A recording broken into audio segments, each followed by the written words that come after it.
Hello students, in this session we will continue chapter number 4, The Freedom Struggle of 1857, Part 2, History, Standard 8th.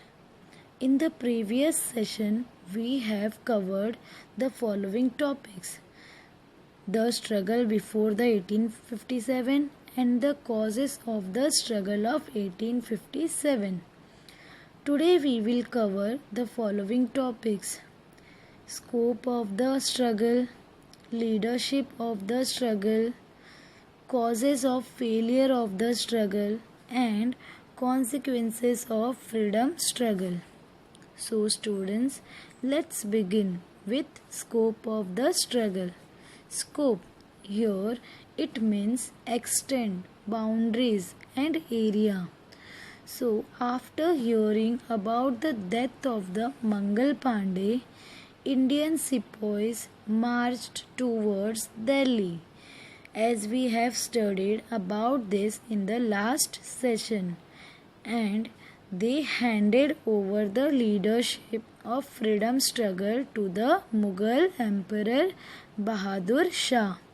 So, with this, they captured Delhi from the Britishers, and their self-confidence increased with it because they achieved something.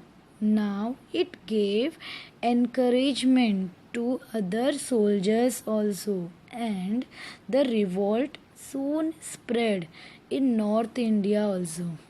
So, which were those areas where the revolt spread? Yes, they were Lucknow, Allahabad, Kanpur, Banaras, Bareilly and Jhansi.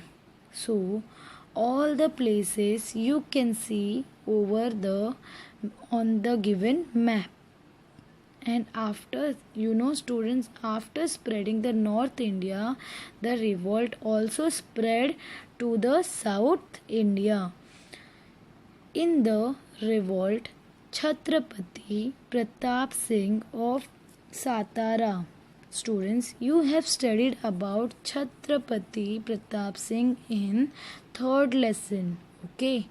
He and his officer Rango Bapuji, then Chima Sahib of Kolhapur, Bala Sahib Bhave of Nargund, Bhagoji Nayak of Ahmednagar were in the forefront.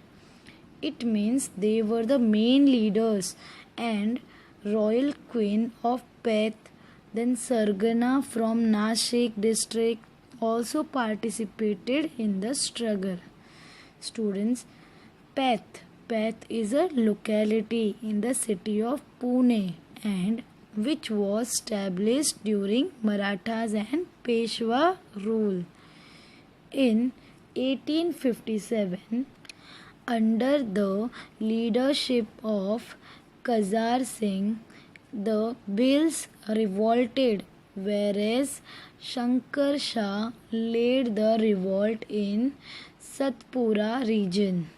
400 female Bhils participated in the revolt at Khandesh. So the next is leadership of the struggle. Students, during the 18th CA, after the weakening of Mughal Empire, invaders like Nadir Shah, Abdali attacked India. The Marathas understood that Mughal Empire cannot react to these foreign invasion and took up the responsibility of safeguarding India. The Marathas fought against Abdali at Panipat for the same reason. In the freedom struggle of 1857, the descendant of Mughals, Bahadur Shah, was incapable of fighting against the British.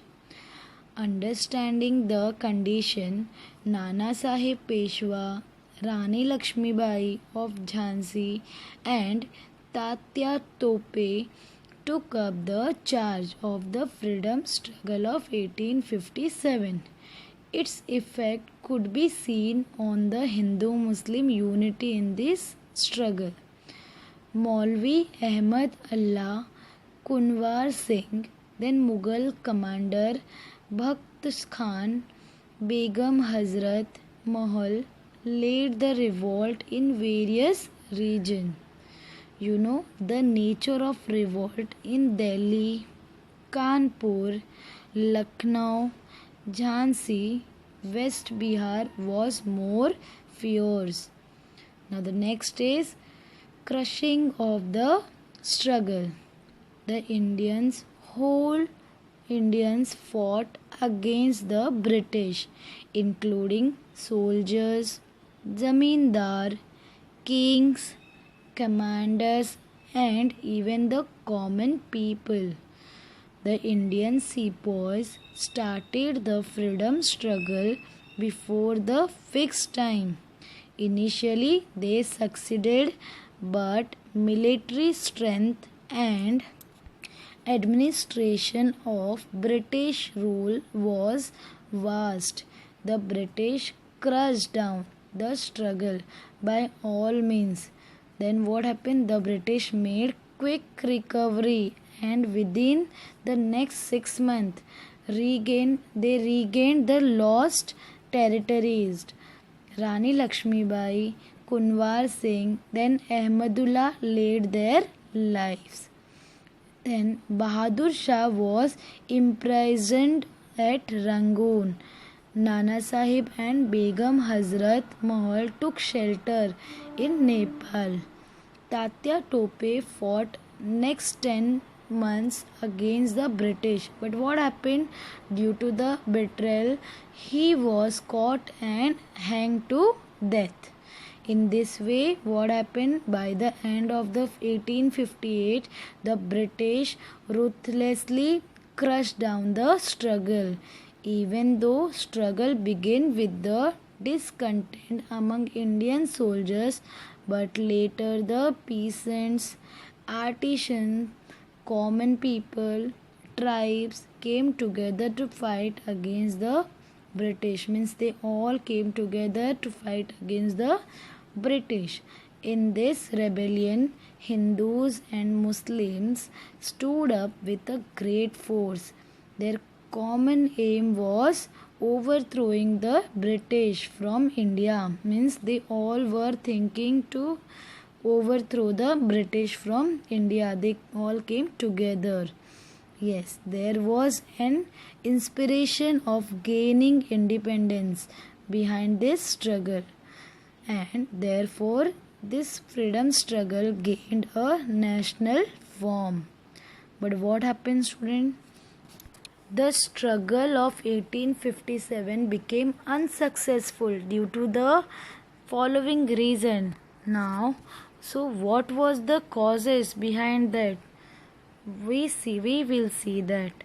So the first reason for the failure of the struggle was that it was not comprehensive. The struggle did not take place all over the India.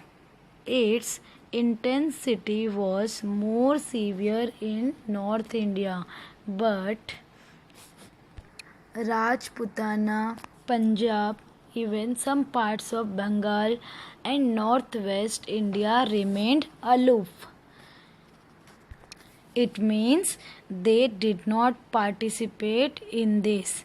So, next we will see lack of central leadership. There was no commonly accepted leader to fight against the British. Due to this, there was no uniformity in the struggle against the British. Most of the feudatory princes remained aloof, just as the common people suffered due to the British rule. Similarly, the princes also were suffering, but except a few others remained faithful to the British. Next is lack of military tactics. Students, tactics means strategies, plan, you can say strategies and plan. So what happened? Indian soldiers were brave but did not use tactics. They captured Delhi but could not retain it. Similarly, the Indian rebels had limited armed supply. The British had economic strength, then disciplined army, enough stock of latest arms and experienced army generals. Yes, since transport and communication was in the hands of the British, their movement were swift. Due to this, the Indian sepoys could not succeed. Wars are fought not only based on bravery but also through military strategies. Next, we will see international situations favorable for Britishers. The Crimean War with Russia was just over. The British won the war. They had trade relation with different countries in the world. The naval strength of British was vast, whereas the Indian rebels were isolated. So, after causes, we will see now the consequences of the freedom struggle and end of the British rule. So, this struggle shook the foundation of the British power in India. British Parliament and the rule of East India Company, and instead take over the responsibility of ruling over the people of India through the Government of India Act 1858. Then the post of Governor General was now changed to Viceroy of India. Lord Canning was the last Governor General. He became the first Viceroy of India. Now the Queen Victoria made some declaration addressing the people of India. It means she declared something. What she said? Yes, she said all Indians are like children, like their children. So no discrimination will be there on the basis of race, religion, caste and place of birth. Government service will be given on merit basis, means government service also it will be also given on the merit basis. There will be no interference in the religious affairs. It was made clear that the British Crown will honor all treaties and agreement made by the company with the rulers of princely states. Next, we will see change in the composition of army. What happened? Number of Indian army was reduced and number of British army was increased. Why? Do you know, students? Why? Tell me. Yes, to ensure the loyalty and efficiency, because Britishers were aware that now Indians will not stand by them in such situation. So they increased the number of British soldiers. English officers were placed at strategic locations. Artillery was kept exclusively in the hands of the British. Students, artillery means high quality firing guns or missiles. So everything was with them only. With them means who? With whom? With Britishers.